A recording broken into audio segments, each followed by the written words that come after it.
Oke, Assalamualaikum warahmatullahi wabarakatuh.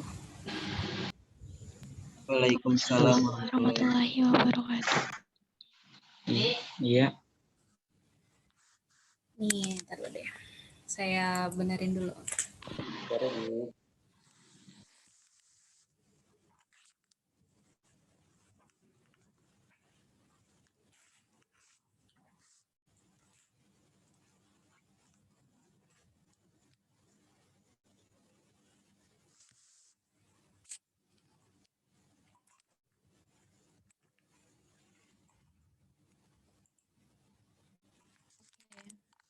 Saya di ini ya, apa namanya? Saya open dulu untuk on cam-nya. Yang lain mana lagi nih? Belum pada join? Belum. Oke, hari ini alhamdulillah ya sekarang di tanggal, maaf Bu telat, iya nggak apa-apa ya Pak Topan. Hari ini kita belajar terkait random sampling ya. Sekarang tanggal berapa sih? Tanggal 18 kan ya, 18 Juni. Kita masih ada beberapa pertemuan lagi ya yang belum kita selesaikan. Udah ada yang cek kalender akademik belum? Belum? Belum ya? Ya, kalau saya cek di kalender akademik, kelihatan ya kalendernya ya? Kelihatan, Bu. Oke, kelihatan. Nah, di sini saya minimize dulu deh biar gampang. Nah, di sini kita alhamdulillah udah melewati beberapa bulan ya untuk tahun pelajaran untuk semester genap ya di tahun 2020-2021. Ini kemarin kan kita udah melewati fase UTS ya. Kemudian untuk nilai-nilainya juga memang kemarin saya cek ada yang sudah mengumpulkan, ada yang terlambat juga gitu ya. Kemudian di Mei juga kita kan banyak libur di sini. Nah di Juni ini sama Juli nggak ada libur ya kalau kita lihat ya. Cuman memang nanti di pertengahan Juli kita udah UAS ya. Nah sekarang ini kan kita masuk di pertemuan 12 ya. Tanggal 18 Juni, ini tanggal 18, ini udah masuk ke pertemuan 12 ya.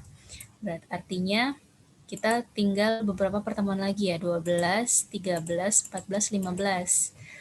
Masih ada 4 lagi. 4 sama hari ini 1 berarti tinggal 3 pertemuan. Nah, rencana saya ini lagi progres bikin soal kuisnya ya. Tapi itu nanti kita bisa pakai untuk tambahan nilainya itu di bulan Juni.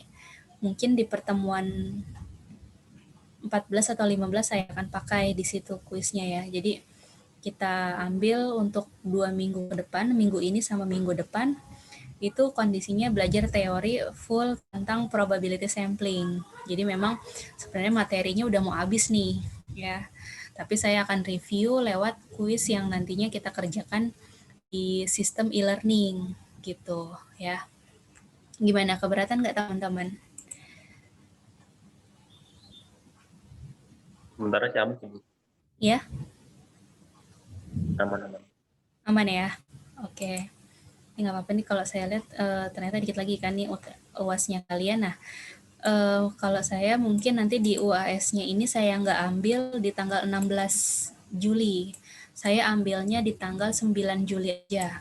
Jadi 1 minggu sebelum UAS itu dilaksanakan, kalian udah bisa ngerjain tugas UAS-nya nanti berupa apa? Ada gambaran mirip-mirip kuis juga sama untuk penyajian video sih lebih enaknya ya. Kalau saya lebih senang dalam pengumpulan tugasnya itu nanti kalian udah terbiasa dengan editing video. Jadi video-video yang kalian kerjain nanti baik itu berupa materi ataupun perhitungan-perhitungan gitu kan, itu kalian upload bisa di YouTube gitu. Tujuannya karena kan kita kan sekarang kan serba daring. Nah, udah nggak zamannya kita kan ngerjain paper, saya paper yang dalam artian nih, yang soalnya ABCD banyak banget gitu kan. Ya itu kalau saya pengen tiadain itu, tapi saya lebih suka konsepnya ini, kalian lebih belajar bagaimana sih mengediting video, mengediting materi-materi atau konten-konten yang kalian kuasai gitu. Jadi kalau misalnya kalian udah berhasil menguasai konten atau kalian belajar public speaking, bagaimana menyajikan data, bagaimana membaca kurva, bagaimana kalian mengerti tren teknologi yang saat ini sedang berkembang apa, terus kalian jadiin konten video YouTube, itu lebih kepake sih kalau menurut saya gitu. Jadi kalian udah bisa nih editing video dengan aplikasi A, B, C, seperti itu gitu ya. Oke, nah untuk materinya memang saat ini saya akan menyajikannya berupa video ya. Ini sambil nunggu teman-teman yang lain join. Banyak sih, ada videonya ini ada 4 atau 3 ya, 3 nih, kalau 4, kalau keburu waktunya nanti 4. Saya akan show di situ ya. Oke, ada yang teman-teman ada yang titip izin nggak?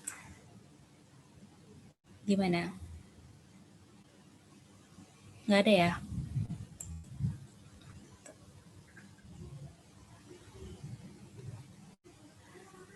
Oke, ini saya. Oke. Nah, ini kontennya saya udah taruh di e-learning ya. Kalian bisa lihat ya untuk kontennya. Jadi sini saya akan menjelaskan adalah kita semua bisa dapat menggunakan teknik-teknik.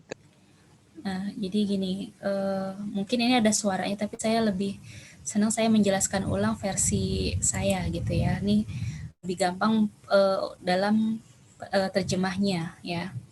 Jadi kalau kita lihat di sini ya, teknik sampling, kita kan sempat kemarin belajar apa itu sampling sama populasi ya. Populasi merupakan bagian keseluruhan dari suatu fakta atau data-data yang kita temukan di lapangan gitu kan ya. Nanti dari populasi itu kita kerucutkan lagi menjadi pengambilan samplingnya. Samplingnya ini ternyata banyak macam-macamnya. Nah, yang kita mau perdalami ini masing-masing dari si sampling ya. Nanti yang versi kedua ada versi bahasa Inggris. Ini yang pertama bahasa Indonesia dulu saya jelaskan. Di sini ya, untuk samplingnya terdiri menjadi terbagi menjadi 2. Yang pertama itu ada probability sampling, yang kedua itu ada istilahnya non-probability sampling. Ya, kalau probability sampling umumnya kemungkinan-kemungkinannya itu bisa diprediksi, bisa dikategorikan atau diklaster atau diklasifikasikan gitu. Tapi kalau non probability sampling dia sifatnya lebih ke probability-nya itu tingkatannya lebih ke acak, kemudian ya random ya, dia lebih non probability artinya tuh randomnya ya, random samplingnya gitu. Jadi memang dia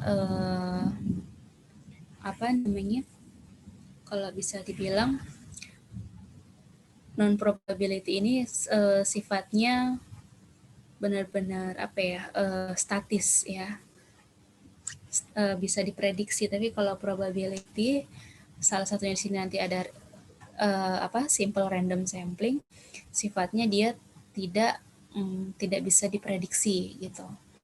Jadi di probability ini ada beberapa cluster. Yang pertama ada simple random sampling, kemudian ada proportional stratified random sampling, ada disproportional stratified random sampling, cluster, sama systematic sampling.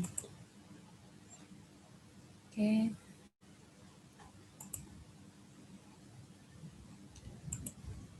Nah, kemudian di sini selain probability tadi, kita nanti belajar untuk di pertemuan kedua itu apa probability samplingnya. Yang pertama dia sifatnya sampling sistematis ya. Kemudian yang kedua dia bisa dikategorikan probability-nya ini berdasarkan kuota.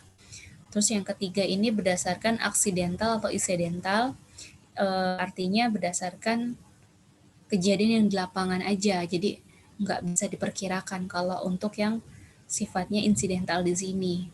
Jadi berdasarkan action yang ada di lapangan. Nah, kalau pure positive sampling, dia nanti terlihat nih, oh mana nih yang kira-kira jalan, mana yang enggak, mana yang nyala, mana yang mati.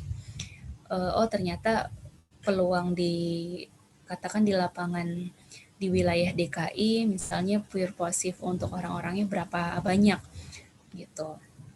Nanti akan terlihat. Jadi masing-masing sampling ini sebenarnya nanti punya rumus gitu. Jadi kalau kita bicara statistika emang nggak jauh dengan rumus gitu ya. Kemudian ada namanya sampling jenuh sama snowball sampling. Nah, kalau snowball di sini kayak bola salju ya. Maksudnya di sini semakin banyak sampel yang diambil yang ditemukan ketika berjalannya teknik pengumpulan data atau teknik mapping data, dia akan mengikuti gitu. Dia nanti arahnya kemana nih? Nanti kira-kira orang yang diajak berapa banyak, siapa aja, kategorinya mana aja, pasti mirip-mirip gitu. Nggak mungkin dia bikin apa? Bikin kategori yang sifatnya saling berlawanan gitu. Kalau snowball biasanya selalu erat ya, dia saling keterkaitannya tinggi gitu. Itu salah satunya. Nah, nanti di sini kalau kita lihat dari sampling di sini ya, kita lihat berdasarkan hasil surveinya ya. Hasil survei inilah yang nanti akan melihat oh dia cocoknya masuk ke probability atau non probability. Contoh kalau di sini kan ada sampel kasus itu adalah sensus penduduk misalnya yang ada di Indonesia gitu. Saat ini kan memang populasi di Indonesia kalau kita totalkan kalau di tahun 2020 kemarin itu ada 270 juta jiwa sekian ya. 270 juta lebih. Nah, nanti di sini dari populasi ini kita cukup ambil sampelnya apa? Nanti dibalikin lagi dia.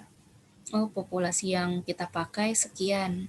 Sampel yang digunakan dari klaster A, klaster B itu sekian gitu. Nanti bisa terlihat di sini berdasarkan probability-nya atau non probability-nya gitu.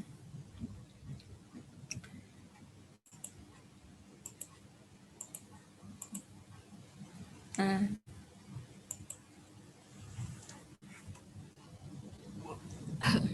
jadi kalau kita lihat ya, oke Pak Fajar, maaf izin terlambat baru ya nggak apa-apa ya Pak Fajar ya.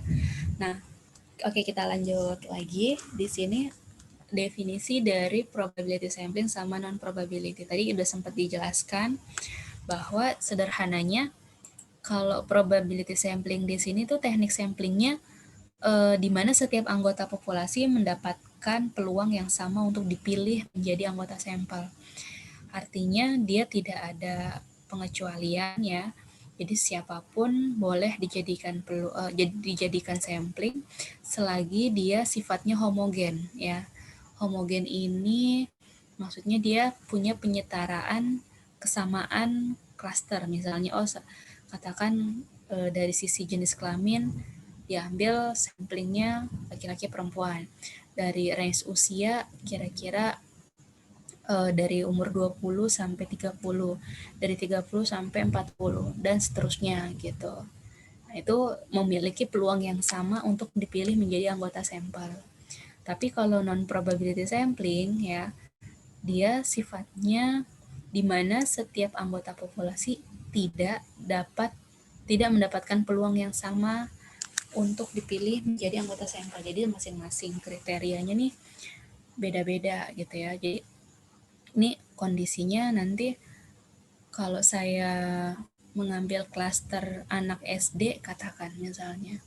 klaster anak SD berapa jumlah yang kira-kira masuk sekolah di zaman pandemi sama di anak-anak SMP di masa pandemi, itu nggak bisa disamakan gitu ya peluangnya.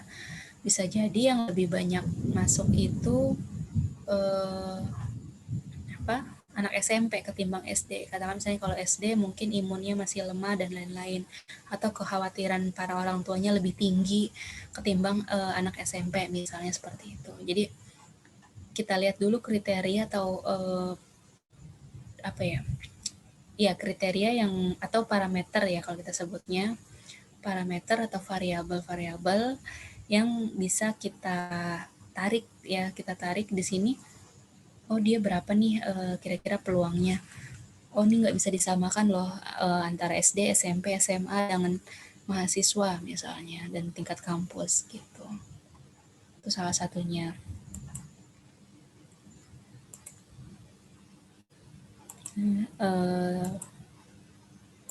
Oke. Nah ini kita lihat perbedaannya dulu ya. Perbedaan antara probability sampling sama non-probability sampling. Kalau di probability, dia memang mengharuskan menggunakan formula untuk menentukan sampel. Jadi, nanti kalian ada belajar rumus-rumus kalau dalam menyusun skripsi, itu ada rumus-rumus katakan untuk mencari sampel yang akurat, margin errornya misalnya cukup 0,5%, oh saya lebih cocoknya pakai rumus Lovin. Oh saya ternyata lebih cocok pakai rumus Michael and Hans misalnya. Kemudian oh ternyata saya lebih cocok pakai formula formula diskrit misalnya. Itu kalau jadi nggak asal menentukan ini cocok formula atau enggak, kita lihat dulu dia jenisnya apa yang kemungkinan samplingnya bisa diprediksi atau yang tidak bisa diprediksi misalnya gitu.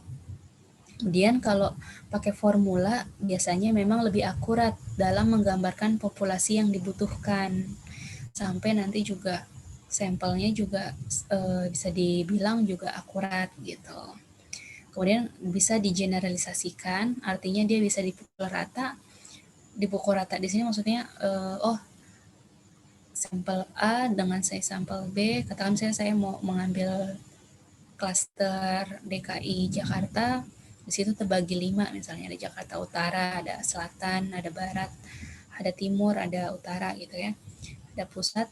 Nah di sini nanti saya bisa generalisasi, oh ternyata hampir penduduk di DKI katakan menyukai olahraga sepeda misalnya.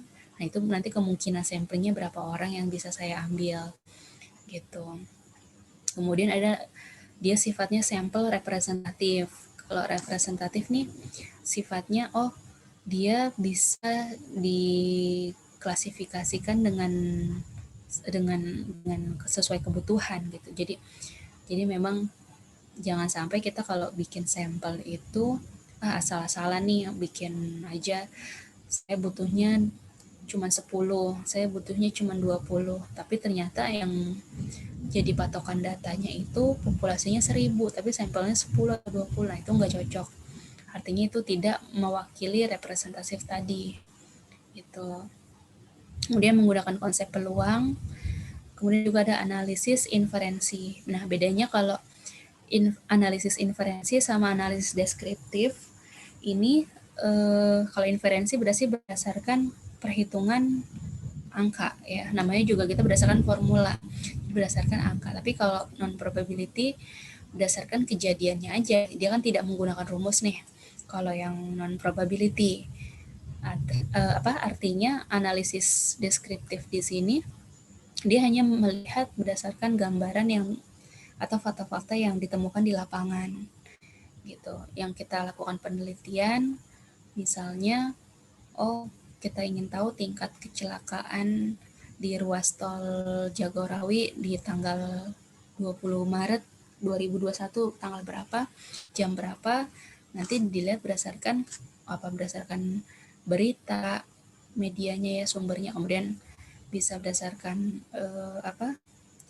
sistem yang ada di ruas tol atau bisa juga dari angka yang kita temukan di kantor kepolisian, atau dari angka rumah sakit ya, siapa yang terjadi kecelakaan di jam itu, di tanggal itu. Itu berdasarkan analisa deskriptif, artinya berdasarkan penggambaran atau cerita orang-orang gitu. Itu masuk di kategorinya non probability sampling gitu ya. Oke, sampai sini gimana teman-teman, ada pertanyaan? Nanti kalau misalnya ada instruksi, ada yang kurang dimengerti, boleh instruksi, atau misalnya nanti mau di akhir sesi udah nyatet nih apa yang mau ditanyain, nah itu silahkan aja ya. Gimana? Ya, jadi kita saling koreksi aja kalau misalnya oh ternyata seperti ini Bu, ternyata seperti ini. Silahkan aja gitu ya. Gimana, lanjut? Lanjut, Bu. Ya? Lanjut, semangat.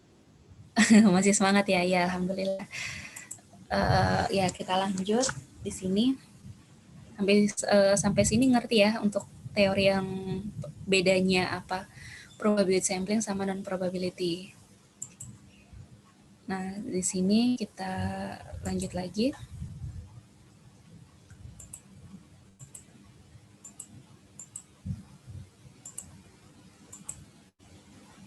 Nah, ini kalau simple random sampling ya, artinya dia cara pengambilan sampelnya ini dari anggota populasi. Dia melakukan pengacakan atau secara random tanpa memperhatikan strata atau tingkatan dalam anggota populasi tersebut. Nah, hal ini dilakukan apabila anggota populasi dianggap homogen atau sejenis. Jadi kalau homogen itu artinya dia linear ya atau sejenis, tapi kalau non homogen kebalikannya, berarti dia berlawanan ya. Contohnya kalau random sampling di sini yang pertama itu contohnya adalah undian ya. Undian kalau misalnya di kuis-kuis di televisi, nah itu sifatnya dia random ya. Siapa aja bisa menang, siapa aja boleh mengikuti undian tersebut. Artinya sampelnya ini tidak terbatas gitu ya. Jadi dia secara acak aja nih siapa yang mengikuti atau yang menjadi peserta di hari itu gitu.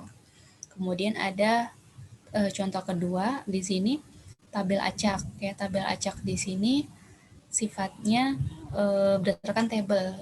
Jadi nanti berdasarkan misalnya pengocokan dadu, atau kemarin kita belajar misalnya peluang terkait logam antara G sama A. G itu Garuda, A itu angka atau angklung. Ya, begitu. Nah, itu berdasarkan kalau tabel, misalnya dadu ya. Dadu itu kan ada 6. Berarti kalau 6 pangkat 2, 6 kali 6 ada 36. Berarti artinya 36 peluang dalam pengocokan 36 peluang dalam satu dadu gitu ya. Kemudian bisa juga kita ambil berdasarkan software. Nah, software di sini sifatnya banyak yang bisa kita ambil ya. Contohnya kalau untuk sampling itu bisa kita pakai Orange atau Tableau. Kalau Tableau masih jarang ya untuk belajar sampling randomnya. Biasanya itu aplikasi Microsoft Excel ataupun SPSS biasanya. Nah, software ini nanti dia akan membaca parameter-parameter yang udah diinput dari teman-teman. Nanti setelah diinput udah kelihatan parameter A, B, C, D yang dibutuhkan, kemudian di eksekusi ya dengan algoritma, nanti hasilnya seperti apa. Kemudian penyajian datanya mau bentuknya seperti apa kurva, apa grafik, macam-macam ya, kurva, grafik sama ya, apa dalam bentuk tabel gitu. Itu kalau simple random ya. Kemudian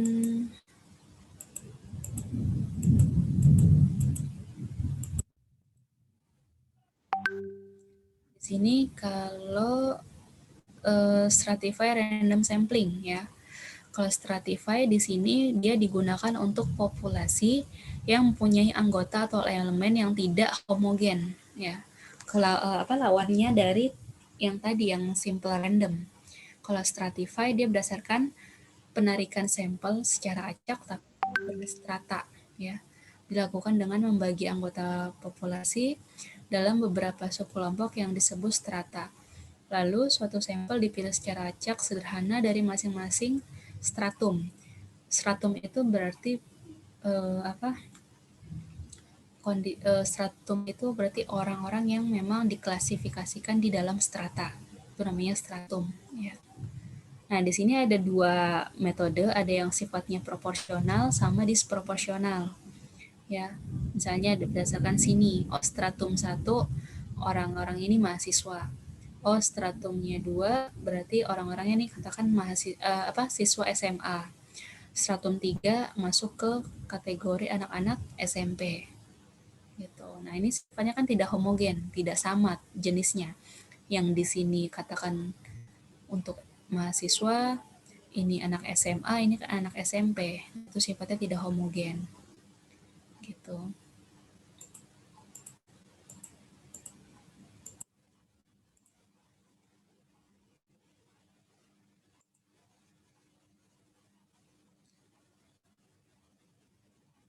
Oke, ini saya jalanin lagi.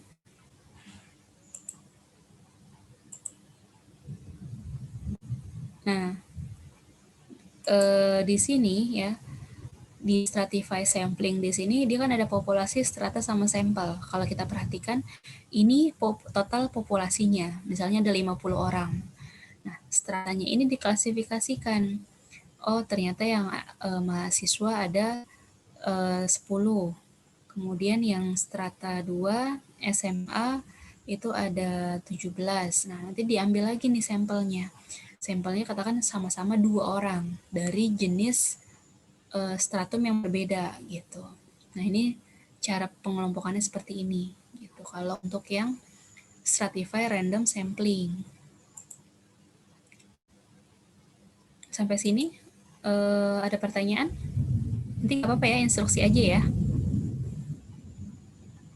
Ya. Iya, Bu. Oke. Next ya, lanjut ya.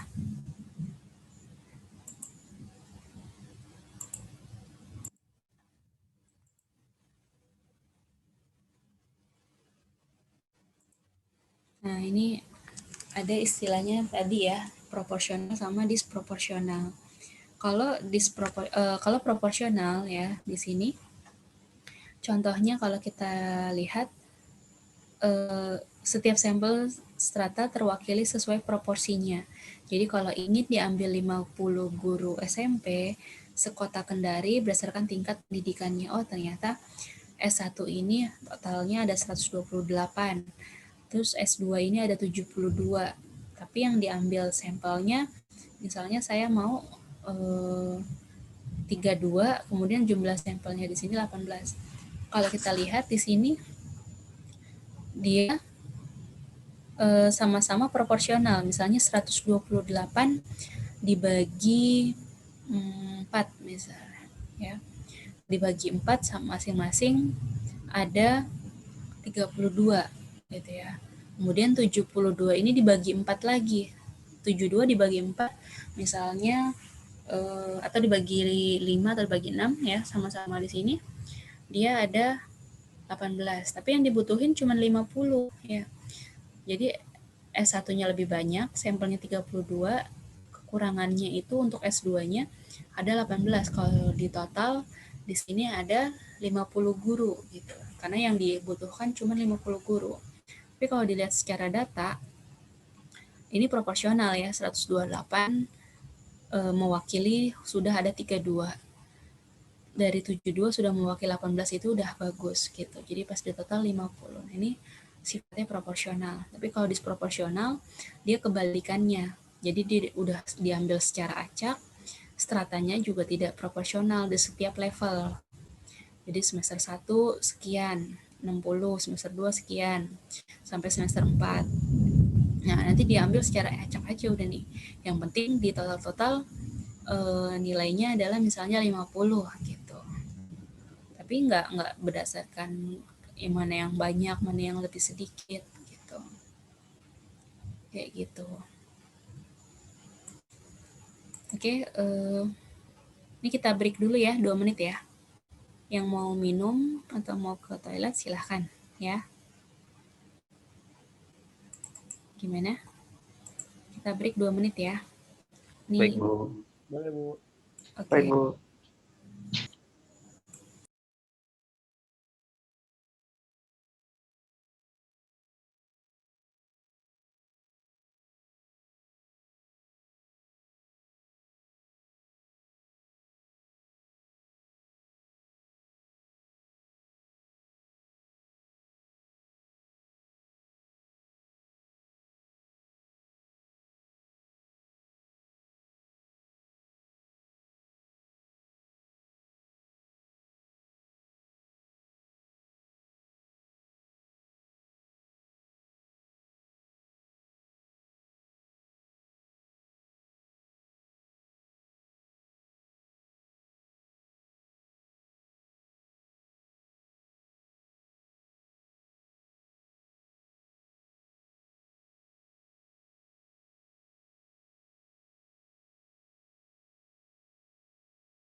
Oke, kita lanjut lagi ya. Ya, Baik, Bu. Bu. Oke, tadi udah sampai proporsional sama disproporsional ya.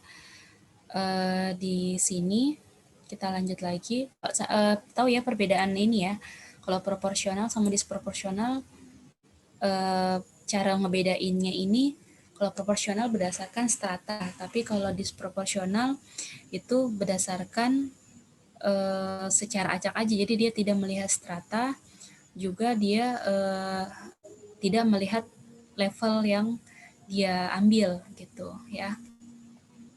Kayak gitu. Bisa ini ya, yang penting dia nanti diambil totalnya ini adalah 50 di sini ya, sama-sama diambil. Misalnya kalau di proporsional 50 guru, kalau di disproporsional dia 50 mahasiswa berdasarkan, oke sebentar ya.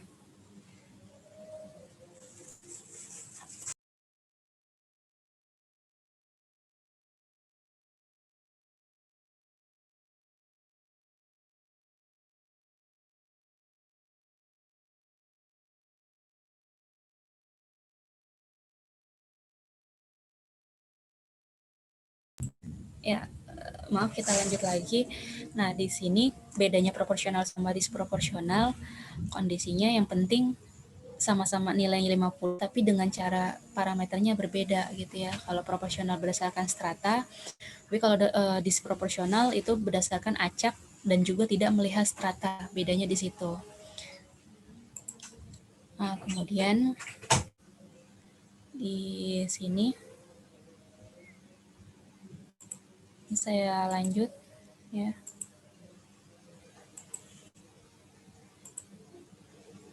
Nah, di sini kalau tadi kan udah ada simple random sampling. Kemudian yang kedua ada stratify random sampling. Ya. Ini yang ketiga ada cluster random sampling. cluster random sampling di sini berarti kalau kita lihat dari artinya berarti berdasarkan cluster. Atau kita terjemahkan, katakan pengambilan sampel dari anggota populasi secara acak, tapi dengan mengambil wakil dari setiap wilayah atau area yang ada. Contoh kalau misalnya kita lihat di sini, pengambilan sampel siswa di kelas 7, katakan di SMP, di klaster SMP, di mana kelas 7 ini dibagi menjadi 6 kelas paralel ya. Dibagi menjadi 6 kelas paralel, atau untuk kasus sosial misalkan Provinsi Sulawesi Tenggara hanya ada 2 atau 3 kabupaten saja. Nah, di sini kalau kita lihat dari kelas di sini, ini kita ambil ya. Katakan klaster populasinya ada sekian ya, ada 12 ya, ada 12 anak. Tapi yang diambil sampel hanya 2 klaster. Katakan klaster si 5 dan 6 ini dia layer yang di sini. Ini kan ada 6 klaster nih. 1, 2, klaster 1, 3 dan 4, klaster 2, 5, 6, klaster 3. Nah, nanti kita ambil hanya 2 klaster, tapi 2 klaster ini masing-masing satu klaster itu ada 2, jadi ada 4 siswa di sini. Gitu. Jadi ini berdasarkan klaster kalau kita tarik kesimpulannya. Gitu ya. Yang ini bisa dimengerti dari teman-teman? Bisa, Bu. Bisa ya. Oke, kita lanjut lagi ya. Nah,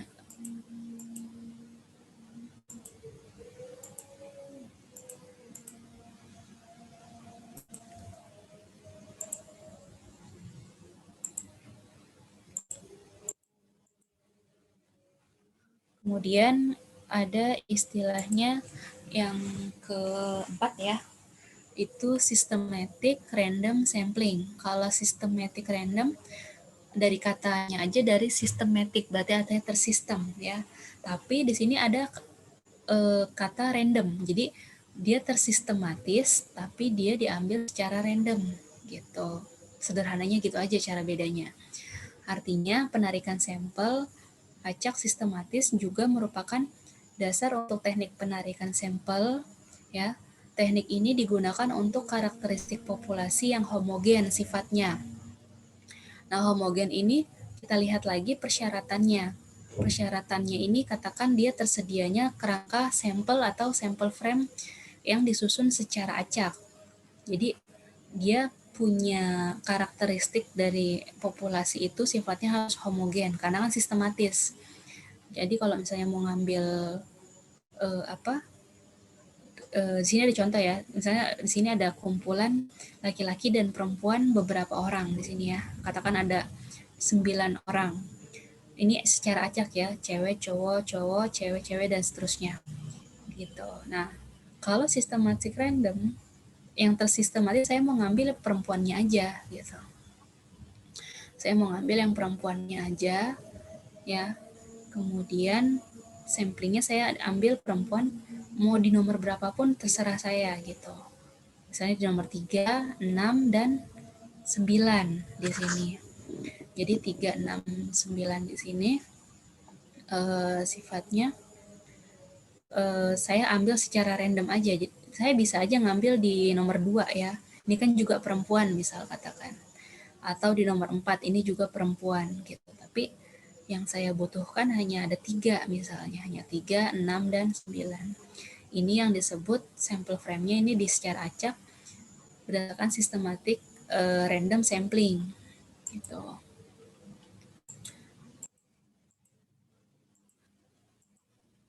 Nah, kalau tadi kan probability sampling itu udah selesai. Nah, yang sekarang nih nggak apa-apa ya saya jelaskan aja. Nanti minggu depan bisa kita lihat di kuis sih. Ini jadi teorinya kita habisin di sini nggak apa-apa ya. Di sini untuk yang non probability sampling, kalau tadi kan probability sampling, sekarang kita masuk ke penjelasan non probability samplingnya. Ya, contohnya di sini yang pertama adanya namanya jenis purposive sampling. Purposive di sini merupakan cara pengambilan sampel ya dengan berdasarkan pada pertimbangan tertentu. Pertimbangannya apa aja? Kita harus lihat lagi. Sering juga disebut dengan sampling pertimbangan. Pure positive itu pertimbangan ya. Dia ada dua metode atau dua cara. Yang pertama itu sifatnya convenience sampling, yang kedua berdasarkan judgment sampling. Jadi yang satu berdasarkan data, yang satu berdasarkan judgment-nya aja gitu. Contoh, di sini katakan ada peneliti ingin meneliti tentang masyarakat budaya, maka sampel yang dipilih adalah masyarakat budaya gitu. Jadi kita kalau ingin meneliti terkait masyarakat ekonomi sosial, kelas menengah, kelas atas, kelas bawah, nanti sampel yang diambil juga harus sama, nggak boleh dia berbeda jalur gitu. Nanti akan keluar dari pertimbangan ini tadi gitu ya. Kalau tentang budaya ya budaya aja, kalau tentang politik aja, kalau tentang sosial berarti sosial aja dan seterusnya gitu.